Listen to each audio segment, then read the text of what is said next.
Welcome to today's Reinvention virtual chat. I am so excited for Ron Richard to be our guest today. I'm so excited to see all of you. I have missed many of you over the last few weeks, so it's really fun. I feel like we're reunited, and goodness knows who else is going to show up today. I am going to read today from chapter 3. Chapter 3 is the chapter, as you may remember, we've tapped into this before. It's one of my favorites called Hello, Are You Still in There? And because Ron has just such an incredible story, I should say chapters and reinventions in his life, but I feel like a lot of what he is doing in this point in time and has done is tapped into sort of the dreamer in him and in other people.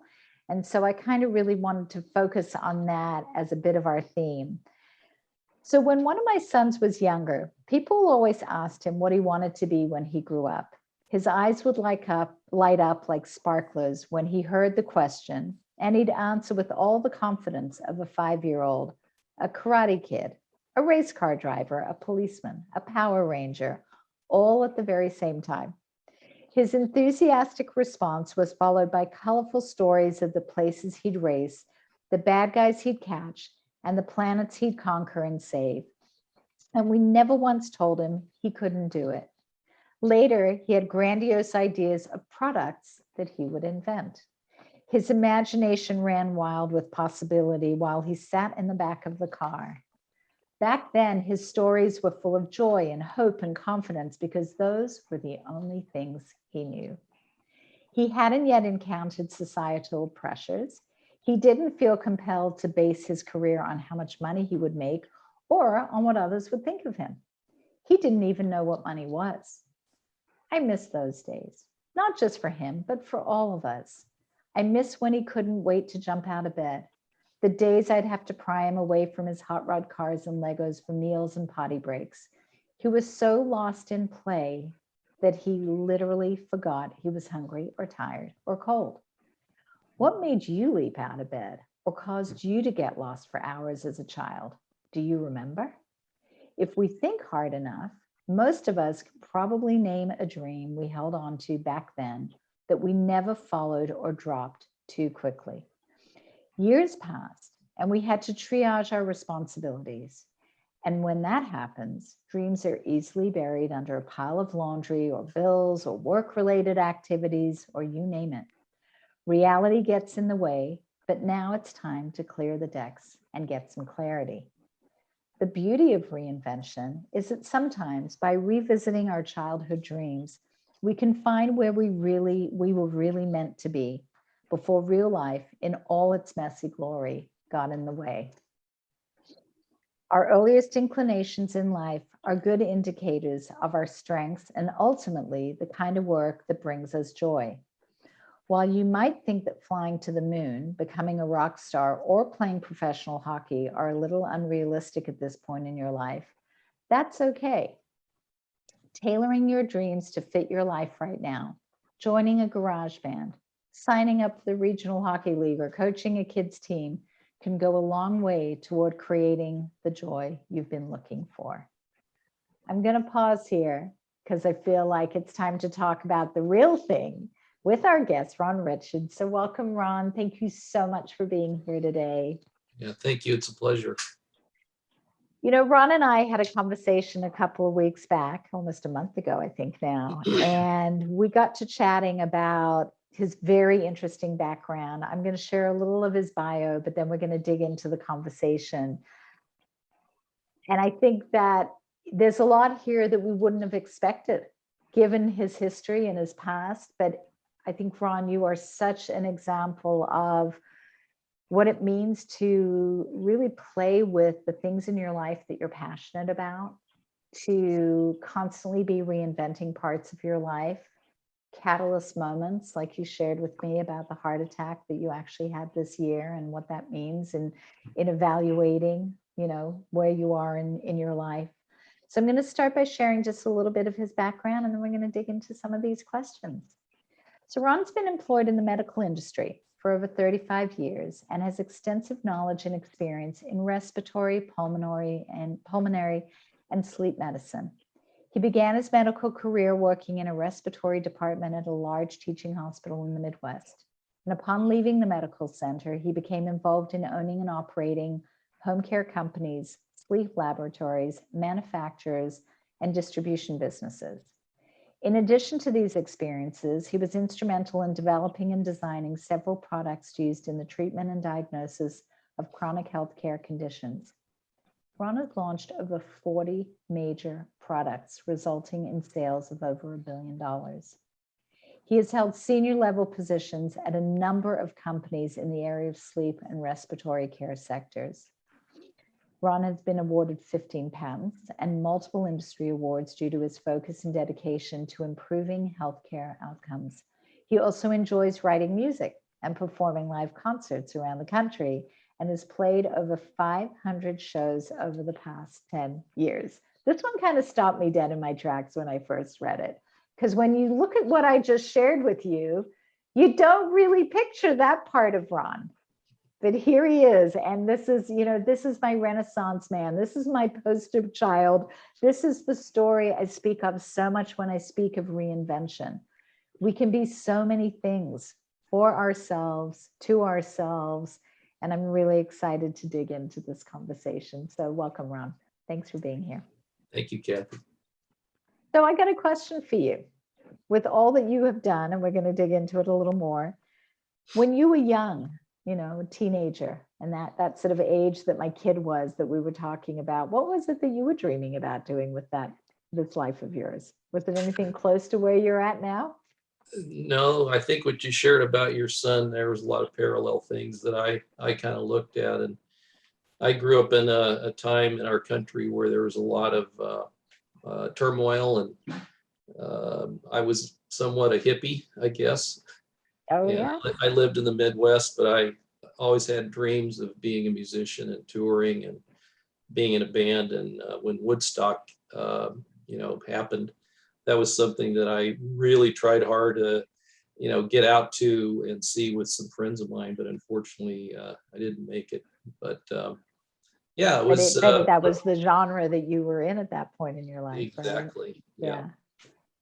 Yeah. And so, from there, it just was one of these journeys or things where I kind of took a look at a lot of different opportunities in life, like people do, and tried different things. And some things worked and some things didn't. But one of the things that I learned over my life, and I think that I can share, is, don't be afraid to fail. And that's how, reinventing yourself is a big part of that. Is, don't be afraid to fail. Don't be afraid to try new things or different things. So that sounds good in theory, but not for everybody. And certainly there are moments where you were reinventing some piece of your life or taking on a new venture or project. What was it that enabled you to get over that sort of fear of failure or question whether the risk or reward was going to outweigh the risk? But we know that, like we can tell ourselves that, but physically there's a sense of panic or paralysis that tends to set in. The old saying, analysis causes paralysis, and we can sort of have all these excuses for why we're not going to, and failure typically is one of those areas that we fear. So was there something in some of those moments or any one of those moments that helped you recognize how to move through that? Yeah, I think I shared with you, I think what prepared me for, I call it raising my hand almost for every opportunity that, I came across, was my dad was in the Air Force, and we moved, I lived at 18 different Air Force bases. Wow. And I would oftentimes go to school and be in a school system for 6 months and then have to move, make all new friends, figure out a whole new city, bus routes, whatever, where to walk to, where to play, and things like that. So that kind of got me over the hump of the fear of failure. I think that really helped me kind of adjust really quickly to a lot of different environments and opportunities. Yeah, I think we're kindred spirits in that way. I moved around a lot as a kid. I don't think as much as you did by the sound of it. I thought it was a lot, but now I'm like, well, my story pales, but I was sort of always, I felt like the new kid on the playground all the time. And I was like, had to have this like, hi, I'm Kathy. I'm the new kid. Will you be my friend? Can I have lunch with you? You just had to put yourself out there. And some of us can do it, some of us cannot.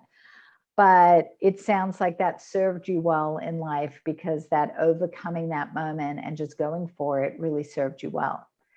And I'm curious, the musician in you, did that start at a young age, but someone sort of said, well, music is good, but you're not going to make a living that way, go do something serious? Or how did the music and the medical field play in at what times in your life? Which came first? Well, music for me started, I remember my dad said we were moving to Fort Worth, Texas. So when we relocated there from, I think we were in West Virginia, I was singing in church, and somebody heard me sing, and they talked to my parents and said, I think your son should try out for the Texas Boys Choir. And at the time, I think I was 9 years old.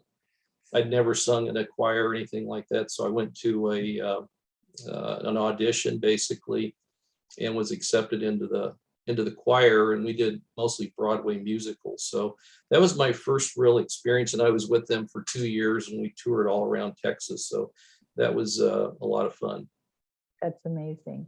And was there this desire to get into the medical field and medical space from a very early age? I mean, was that something that you went into such a specific area, the respiratory care kind of category, which I think we've probably all heard more about ventilators and respiratory care in the last 2 years than most of us would have otherwise have heard of, unfortunately.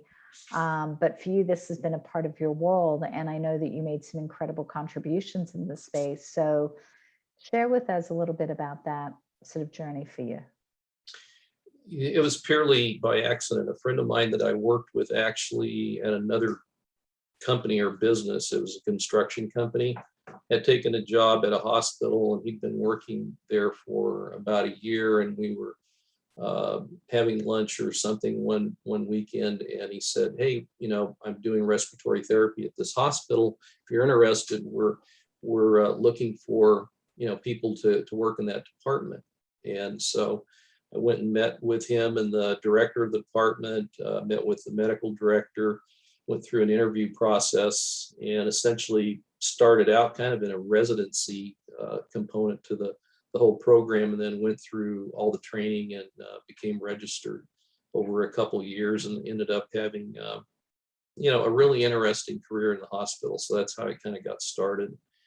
And worked in the ICU, worked in the emergency room. I worked in almost every different part of the hospital doing respiratory care, and that's actually where I started inventing products too. That's what I was going to say. That's what I remember you saying, that was really one of your first areas. And so this ability to invent something. So let's talk about getting your ideas out of the coffee cup and into the real world. What on earth gave you the idea, the gumption, to think that you could create something new that didn't exist in the medical field? And how did you go about that? I mean, everybody wants to invent something, whether you're, my 3-year-old in the back of the car, he was then, or as adults, and all these brilliant ideas that we have, like, oh, I got a problem to solve for. Yeah, being a respiratory therapist, you get to see, a lot of different patients in different conditions. And oftentimes, you mentioned ventilators. When people are on ventilators, they lose the ability to communicate or to speak because they have a tube stuck down their throat. Right. And it's very frustrating for them to try to talk to the staff or to their family when they would come and visit. So that's where I saw there's a basic fundamental problem when you lose your ability to speak. So I created a communication board that would allow and enable patients to easily get the most oftentimes things they were asking for. And that ended up selling. I think after I sold 100,000 units, I basically stopped keeping track. But yeah, I licensed that to a company and ended up selling it. But in my book, I actually talk about if you see a need, plant a seed. And what that means essentially is if you see a problem, don't ignore it. There's probably something you can do as a clinician to improve the quality of life or improve healthcare. But you first have to take that step of understanding what is the problem and, doing some analysis. That project took me about 6 months, and I probably interviewed well over 200 patients after they came off the ventilator. And a lot of the questions I asked them and the answers that I got went into what the communication board was, comprised of. Amazing. So it's been an amazing journey for you. I know that this year you experienced a heart attack, and I'm sorry, and I'm glad to see you in great health. But that was kind of a reinvention moment for you as well. So what was sort of the catalyst there for you, or what did it actually, trigger for you? Yeah, well, it is a weird thing. I had what's called a widowmaker, and that's a heart attack that essentially I had 100% blockage of my left anterior descending artery. And I was on a golf course playing golf with my son up in near Carson City.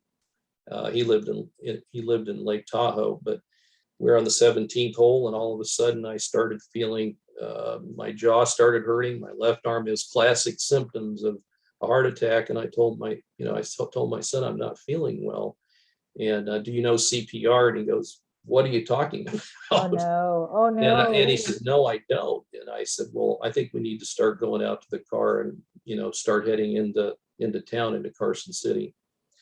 We made it probably about 10 minutes, and I told him to pull over and basically call 911. And then an ambulance came to the gas station parking lot where we were and picked me up, put me in the ambulance, and took me to the hospital. And luckily, they had an excellent cardiologist there who put a stent into my LAD and got me going, again. But I actually went into full cardiac arrest right after they put the stent in. I had to be cardioverted 3 times and put in the ICU, but I ended up surviving, and I'm doing a lot better now. But what it did for me is it actually was an awakening, seeing patients firsthand in the hospital that had heart attacks and kind of what had happened to them post heart attack, and what they had been through. For me, what it did was kind of re-examine, how am I going to spend my time between now and that event to where I finally do leave this earth. And a big part of that is going to be, focusing on the inventions that I'm currently working on, and continue to do the work I'm doing for charities and things like that associated with ALS and, COPD and that type of thing. Right. So some of these inventions, are these things that we will ever see, or is it really more related to, you've had a profound impact, 40 major products and $1 billion in sales that have been generated through things that you've invented. Are the things that you're focused on now, are these things that we, the layperson, kind of would see, or are these things really behind the scenes in the medical field and profession? And if someone's looking to get that idea out of their coffee cup, and it's all very well and good to have a great idea, but how do you get off square one? Where do you go? What do you have to do? What is the process? What is the journey? What can one expect? If there are 40 that are out there, how many did you try to launch? There must have been hundreds of other ideas, but 40 have successfully been born into the world. So when one wants to do that, what does that require? Yeah, well, that's a big part of my book. It's actually like a blueprint to help clinicians, but I've actually had people call me or contact me that are doing products in a lot of different sectors or industries, not just the medical field. And as I told you, basically the impetus behind the book and the catalyst was I got invited to do a talk at Stanford, primarily for physicians that have ideas that they want to get on the market, but they don't know how to get started. And I actually took the subtitle of the book from a doctor after I did the talk, and he says, "I've got so many great ideas, but I can't get them out of my coffee cup." And he was kind of like one of these in your face kind of guys, and you got to help me get, my ideas out. And so there is, I think firsthand, a lot of clinicians, particularly nowadays, post COVID or when we're going through COVID, that can come up with tremendous ideas. But the first step is, getting them on a piece of paper, writing it out. And that's kind of what my book is, a step-by-step kind of a plan to take. So, yeah, sorry, go ahead. Go ahead. It's I call it concept to commercialization. And as you and I talked, doctors don't go to medical school and get trained in how to have a business or how to be an entrepreneur or how to launch medical products. But they are the best, not just doctors, but respiratory therapists, sleep techs, and there's a whole myriad of nurses and so on and so forth that have firsthand experience with products that they can see. If this product only did X, Y, and Z, it sure would do a lot better job of taking care of my patients than what I'm currently working with. So I go back to my example of my communication board. I saw a problem and then I created a solution. And that's pretty much how I see a lot of inventors, particularly in the medical field, kind of take their idea, their concept, and get it to market. Right. But as I was telling you too, the part about the book that's helpful, I guess, I had a doctor call me a couple months ago after he'd read it, and he said, this really helped me accelerate getting my project or my product to market a little bit sooner and probably save me money and time. Right. Because I have a theory in my book. I call it the 4-2 or the 2-4 theory. Things take 4 times longer and cost twice as much, or they cost 2 times as much and take 4 times longer. But the fact is it's kind of like a Pareto. You look at an 80-20 rule and you kind of factor that into this.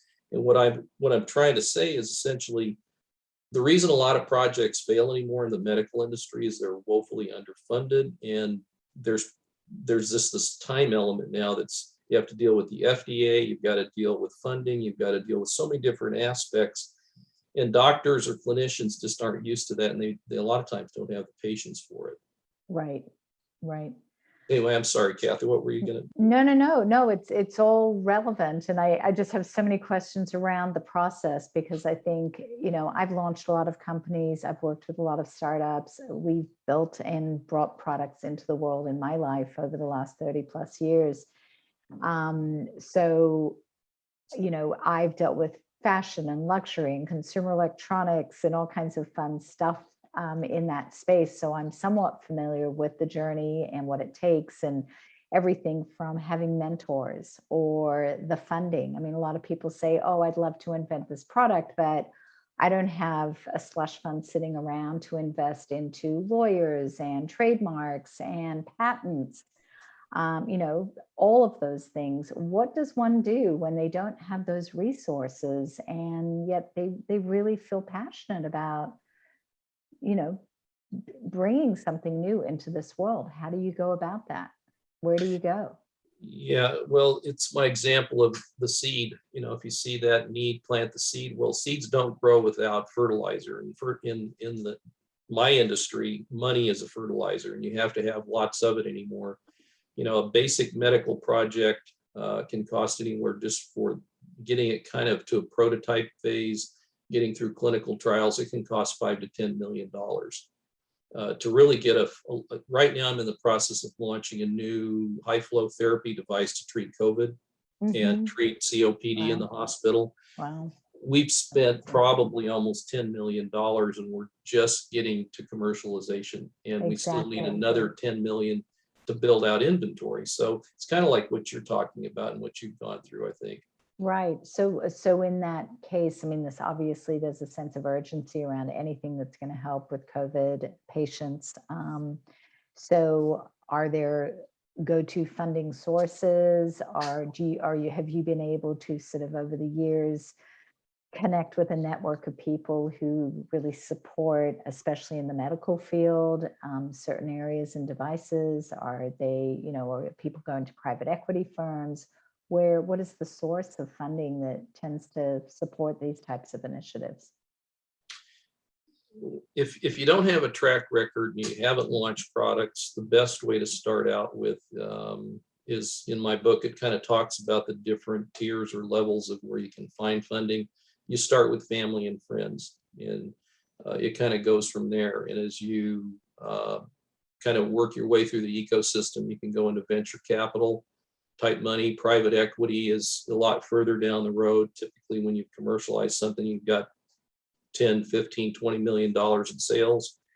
And then from there, you can do Reg D kinds of, launches and raise money that way, or you can, essentially you can move towards an IPO Right. ultimately. So I think for people that are starting out anymore, though, they're probably best to talk to family and friends and people that know them and believe in them.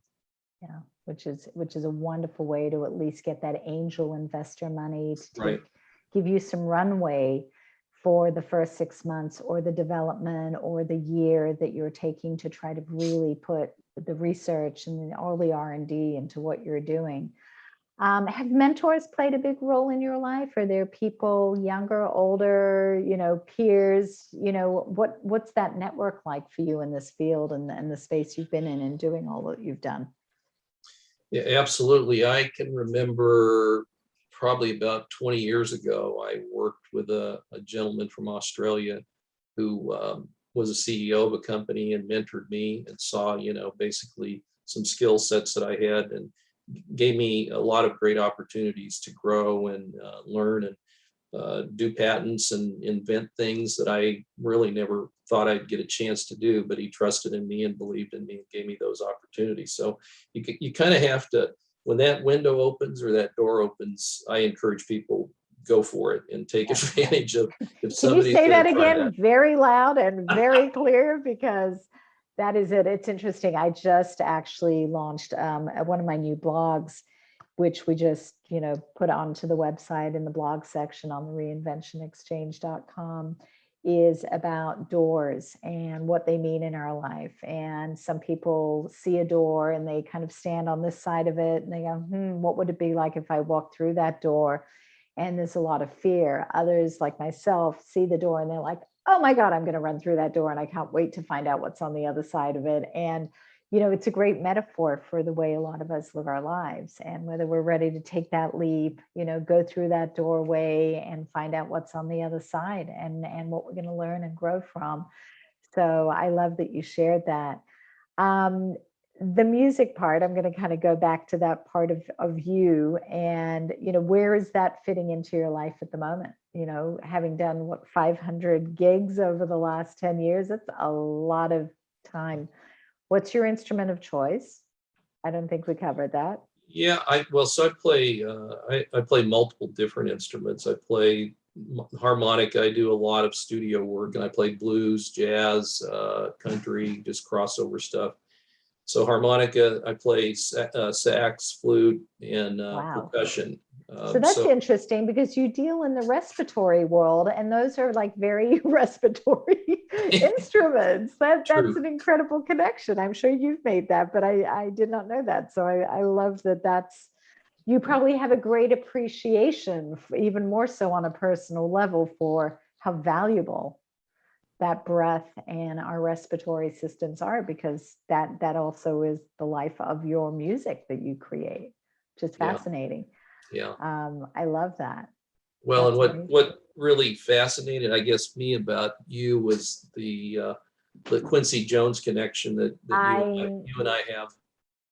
Well, share it, please, because I know it, but share with our audience. Yeah, sure. So I did a show up in Seattle, and one of the musicians, actually one of the musicians was a keyboard player from the Dead and Company, and then there was a stand-up bass player who was actually a physician at Stanford, a sleep physician. And he brought up a guest artist named Ernestine Anderson, who used to perform and play with Quincy Jones and had recorded on some of his projects.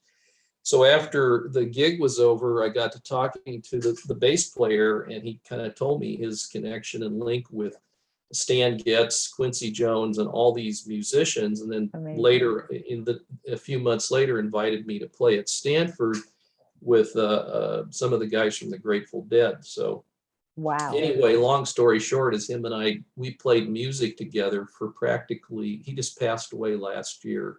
We Right. played several shows and probably, gosh, we played in multiple different cities.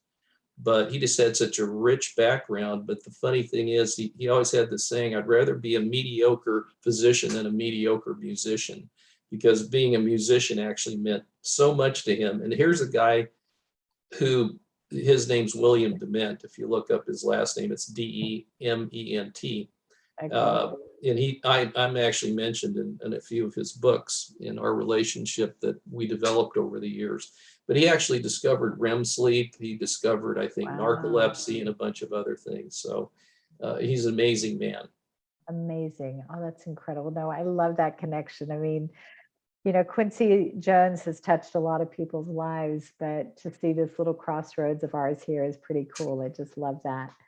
Um, have you had to make a lot of big changes in your life, focusing on the different things that you're doing? Has there been a point where you questioned what you were working on or the impact it was having, good, bad, or otherwise, on your lifestyle, your family, where you were living? Have you sort of had things that this has sort of had an impact on? Yes, actually, it had positive and negatives. I've worked all over the world. I've lived in Switzerland. I lived in Mm, France for a while. I lived in Australia, in Japan, Germany. So I've traveled all over, and I brought my family with me to a number of different places. But yeah, it took its toll on me, traveling and being in all kinds of different time zones. And not just that, but when I'm back here in San Diego, I'm constantly working with people all over the world on projects. So there's a lot of time zone kind of things. But yeah, you asked me something earlier. I've launched now well over 55 products, and in the process of launching, I think, another big game changer product here this right. year. But probably out of the 55 I've launched, I probably launched around 30 that have been bombs. They literally either had software hard. I've experienced every probably failure or issue you could ever experience with a medical project in anybody's life. So Wow. yeah, I've had a lot of setbacks and things that were, we thought they were going to be a great idea, but when you really got into the weeds with it and started realizing the either the hands-on capability of it, working with the clinician, just didn't quite mesh Right. up, or it was something to do with the patient trials or one thing or another. But yeah, I've had some real bombs.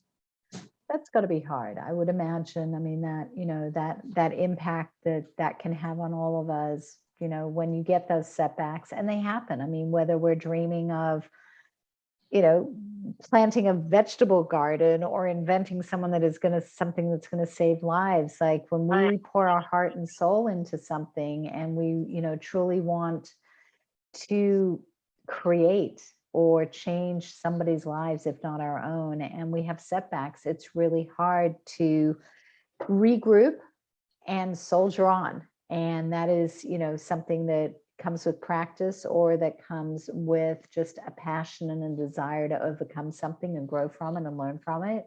And we learn, we grow, we pivot, we sort of take that winding road sometimes, but it's so important for us. And I love what you've done. And I was so enamored when we first spoke with each other at your passion and your dedication to doing work that has truly affected and impacted people's lives from a physical product standpoint, but the role model that you are, the book that you have shared with us, which is called Someday is Today, Get Your Ideas Out of the Coffee Cup. And that's on Amazon. It came out in January, right? If I remember correctly. Yeah, that's correct. Yeah. So, for those who are looking to dig deeper into this part of the conversation and really get to know what Ron has done, in a much deeper way, by all means, be sure to take a look and pick up a copy of his book. It's super exciting. Before I open up for Q&A to the folks that are on here, I do have a fun question to ask you, which I think, given the realm of what you've been doing with your life, Should be a very interesting answer. If you were to have a dinner party and could have anybody sitting at your table, 3 or 4 great people, dead or alive today, that you could have a glass of wine and break bread with, who might those people be? Well, one of them would be Stephen Hawking. I I had have been thinking about him the entire time we've been talking. yeah, and I had the pleasure of actually working on a project with him, a communication device. This goes way Wow. back to my days in the hospital, but I helped develop some eyeglasses that he could actually type with, and by blinking and moving his eyes, Oh my which God. ended up getting sold to Google. But I was going to say I- that sounds like the Google, I forget what they called them, but the Google glasses that they had. yeah, it's Yeah, something similar, but a little something bit like that. more Wow. advanced. So Wow. I got to meet him on a video call, but I never got to meet him in person, and I Right. wished I could have had lunch with him. The other person would be Walter Cronkite. I always was fascinated with his life, and probably the third person who I have met but I've never had lunch with is Mick Fleetwood, who's the drummer for Fleetwood Mac. Wow. Love that. That's a great combination, and no surprise, like I said, because of the range of your life. I have a little Walter Cronkite story, if I may. I guess I can because it's my show, right? I get to say whatever I want. But it's all about you right now, but just a fun kind of, under the heading of, our paths crossing. I worked on a show many, many years ago called Liberty's Kids. It was a show on PBS. It was an animated series about the story of America. And every chapter of your history book from 11th grade is sort of the Boston Tea Party, crossing the Delaware, Washington, the general. And it was an animation company that produced this amazing show. And every one of these historical characters were voiced by a very famous celebrity: Michael Douglas, Katie Couric, Whoopi Goldberg. The list goes on. Arnold Schwarzenegger. Everybody played a role doing the voiceover of these characters. But the stories were told through the eyes of 2 young people working as an apprentice in Benjamin Franklin's print shop, which you can appreciate, being the inventor that he was. And Walter Cronkite played the voice of Ben Franklin. Oh, wow. So I got to actually work very closely with Walter Cronkite's entire team. And through the process of the recording and getting him in studio and getting him scripts and getting him, storylines and all of that. So there's our little brush again with fate. So that's kind of fun to share. Ron, I'm so appreciative. I want to open this up for Q&A for a couple of minutes to anybody that might want to ask any questions, have you share a little bit more about anything. Does anybody want to raise their hand, unmute their mic? Yeah, Marvin, go for it. Thank you. So Ron, first of all, congratulations on all your success and your passion, and probably fulfilling a lot of other people's dreams by what you've created, and being a friend and an ally and alliance of Kathy is always a win. So my question is, you kind of like glossed over the part that you focused on so many different amazing inventions, and one of them is with ALS. And I know somebody that's raised millions of dollars for ALS. So that's not something that most people would take lightly. And you just kind of take it as like a side note. Like, is this something that you were passionate about? Is it something that you worked with other people to collaborate with? And is this something that we could really see in our lifetime to actually cure ALS?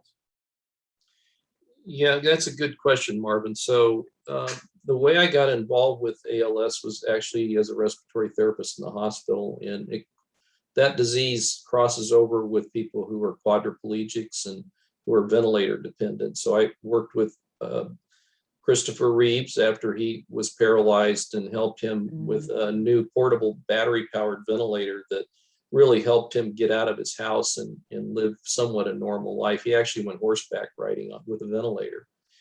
But in terms of ALS, one of my best friends just died from it last year, and it's a terrible disease. I mean, there's no cure for it. You can just try to make people comfortable and try to find technology that matches up with their breathing needs, and just do the best you can for them. And unfortunately, there's just no cure for it, at least at this time. Yeah. Thank you. Did that answer your question? Or Yeah, right now, the only thing, Thank you the for only- shining that yeah, spotlight the only on thing that. I know of that I personally worked on are both small, compact, portable ventilators to allow people to be more mobile and help them breathe, and then non-invasive ventilation, which is another thing that I started working on back in the 90s, and now it's kind of like a main thing that people do instead of sticking a tube down your throat and intubating you or Yeah. giving you a tracheostomy. Wow. thank you. Yeah, thanks, Marvin, and thanks for shining a light on ALS, because it is, something that obviously needs so much more attention. Josh, go for it, and then Shelley right after Josh. Thanks. Hey, Kathy, what's up, Ron? Hey, Josh. Can y'all hear me? You Yeah, got we a can hear question, you. Josh? It's hard to hear you, honey.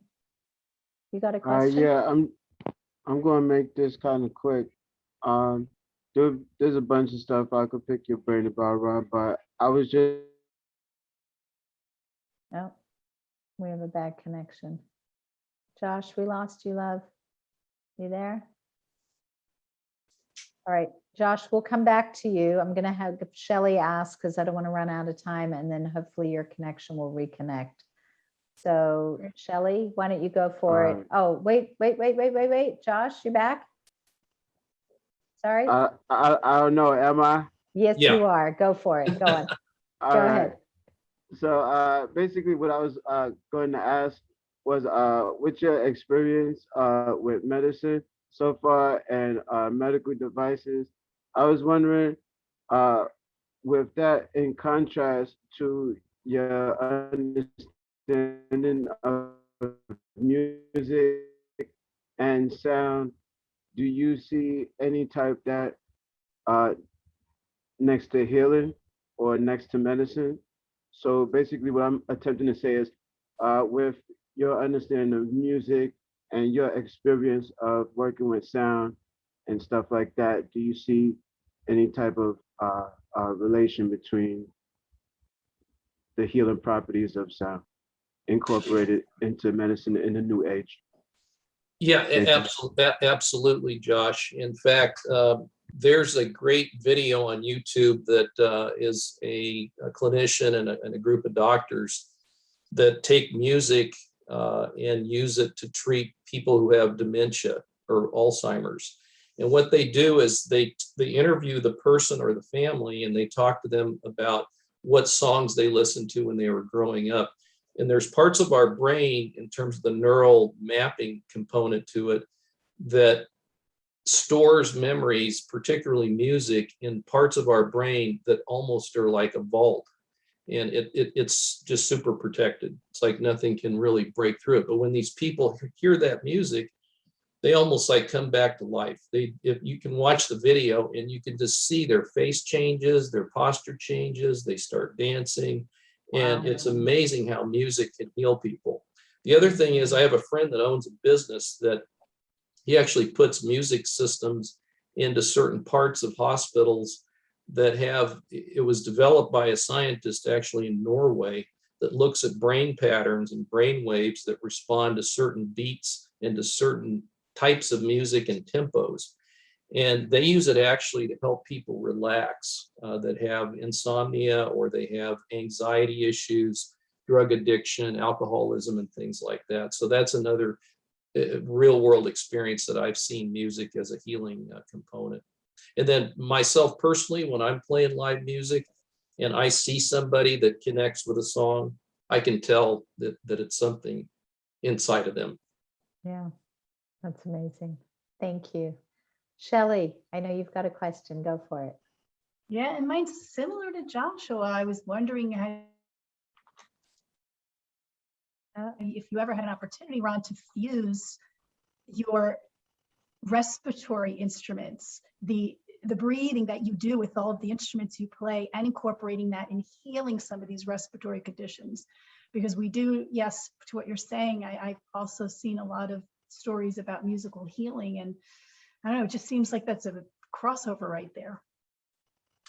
Well, I know personally, there's been studies about the harmonica and how it strengthens your upper airway, your tongue muscles, and things like that.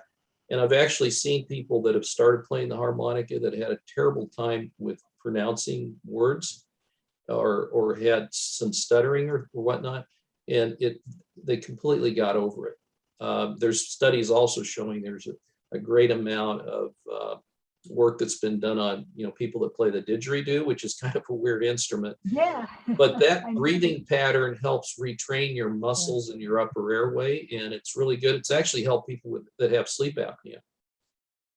Yeah, Wow. what I was Oh, that's thinking about. interesting. Yeah, that's a whole Drag your other topic. didgeridoo.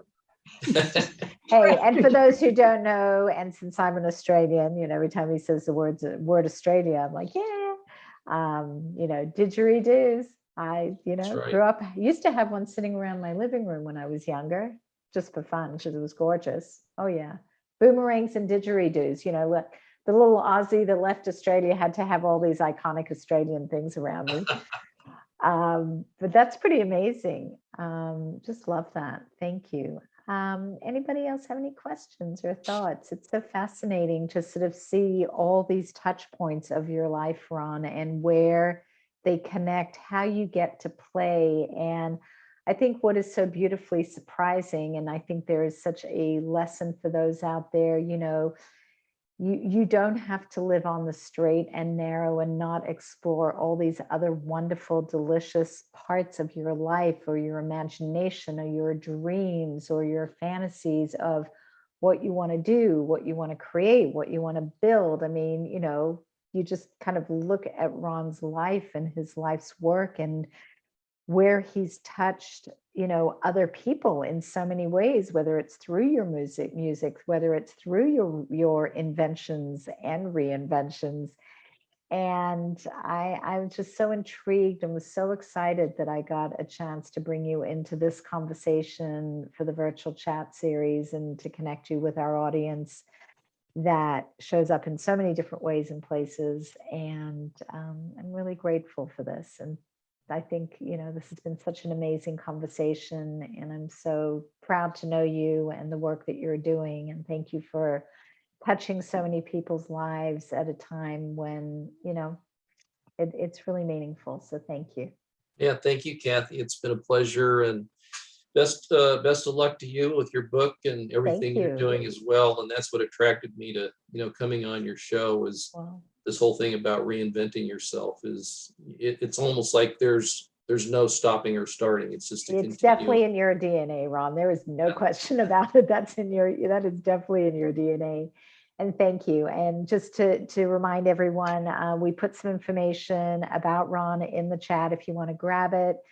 His book is Someday is Today. Get Your Ideas Out of the Coffee Cup. It's available on Amazon. There we go. Thank you. Look at that. I love that cover.